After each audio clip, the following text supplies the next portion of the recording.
নমস্কার বন্ধুরা, কেমন আছেন? আশা করি সবাই ভালো আছেন। গণেশ দেবীর রেসিপিতে সবাইকে অনেক অনেক স্বাগত।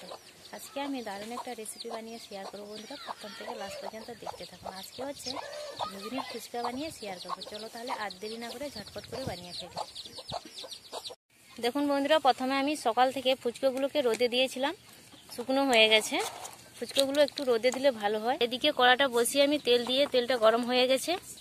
এবারে 3টে ফুচকা প্রথমে দিয়ে দিলাম। তেলটা গরম হয়েছে কিনা দেখুন বন্ধুরা, সুন্দরভাবে গরম হয়ে গেছে। এবারে তুলে নিতে হবে। ঝটঝট করে কিন্তু উল্টে পাল্টে নিতে হবে, নাহলে পুড়ে যাবে। বন্ধুরা, এদিকে আমি একটা ঝুড়ির মধ্যে তুলে নিচ্ছি ফুচকাগুলোকে। বন্ধুরা, আমি কড়াইতে কম তেল দিয়েছি, তাই জন্য আমি 3টা করে ভেজে নিচ্ছি। আপনারা চাইলে একসাথে সবগুলোও ভেজে নিতে পারেন।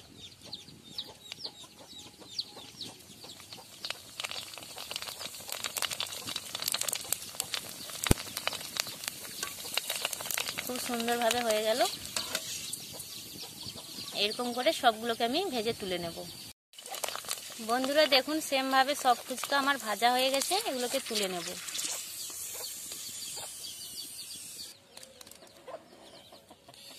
ফুচকা খাওয়ার জন্য এখন আলুটা মাখিয়ে নিতে হবে। একটা থালার মধ্যে নিয়ে নিয়েছি ভিজানো ছোলা আর একটা পেঁয়াজ কুচি আর ধনেপাতা আর কাঁচা লঙ্কা। ঝালটা যেমন খাবে সেইভাবে পরিমাণটা বুঝে দেবে। সিদ্ধ করে রাখা আলুটাকে হাত দিয়ে একটু ভেঙে নিতে হবে। স্বাদ মতো নুন দিয়ে দিচ্ছি। এবারে সব কিছু ছোলা, পেঁয়াজ, কাঁচা লঙ্কা সব কিছু একই সাথে মাখিয়ে নিতে হবে। এবারে দিয়ে দিচ্ছি ভাজা মশলা।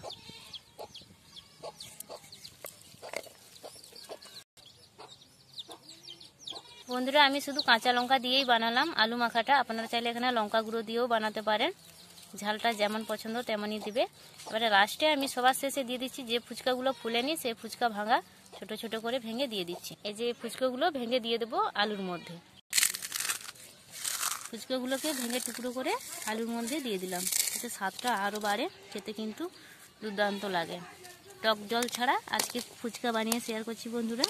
খেতে কিন্তু অসাধারণ হয়। একবার বাড়িতে এরকম বানিয়ে খাবেন, খুবই ভালো লাগবে। আলু মাখাটা একটা বাটির মধ্যে তুলে নিচ্ছি। এবারে বন্ধুরা, ফুচকাটা ভেঙে ফুচকার মধ্যে আলুর পুরটাকে ভরে নিতে হবে। বেশি বেশি করে আলুর পুর। ফুচকাটা খেতে কিন্তু দুর্দান্ত লাগে। শীতের বিকেলে কার না ভালো লাগে ফুচকা খাওয়া। এইভাবে সবগুলো ফুচকা আলু ভরে দেব।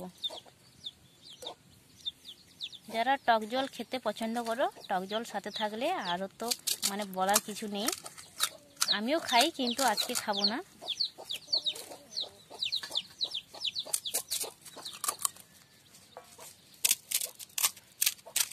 বন্ধুরা, এদিকে আমি আলুর মাখাটা দিয়ে ফুচকাগুলোকে রেডি করে নিয়েছি। আর এখানে আমি নিয়েছি অল্প করে ঘুগনি। ঘুগনি দিয়েও ফুচকাটা আমি সাজিয়ে নেব। ঘুগনি দিয়েও ফুচকা খেতে কিন্তু খুবই টেস্টি লাগে। একবার হলেও এরকম খাবেন, খুবই ভালো লাগবে। বন্ধুরা দেখুন, আমি সুন্দরভাবে সবগুলোকে আমি সাজিয়ে নিয়েছি। আপনারা চাইলে আলু আর ঘুগনিটা একই সাথেও খেতে পারেন, কিন্তু আমি আলাদা আলাদা দিলাম। দুটো টেস্টটা আলাদা আলাদা হবে। এবারে খাওয়ার পাল্লা। তো বন্ধুরা, আপনাদেরকে এই ফুচকা রেসিপি কেমন লাগলো অবশ্যই কমেন্ট করে জানান। ভালো লাগলে ভিডিওটাকে লাইক করুন আর বন্ধুদের কাছে অনেক অনেক শেয়ার করুন। আর আমার চ্যানেলে যদি নতুন হয়ে থাকে, সাবস্ক্রাইব করে পাশে থাকা বেল আইকনটিকে ক্লিক করে দিবে। যখনই আমি সহজ সহজ ভিডিও ছাড়বো, সবার আগে নোটিফিকেশন আপনাদের কাছে পৌঁছে যাবে। তো বন্ধুরা, সবাই ভালো থাকবে। ভিডিওটা আমি এখানেই শেষ করলাম।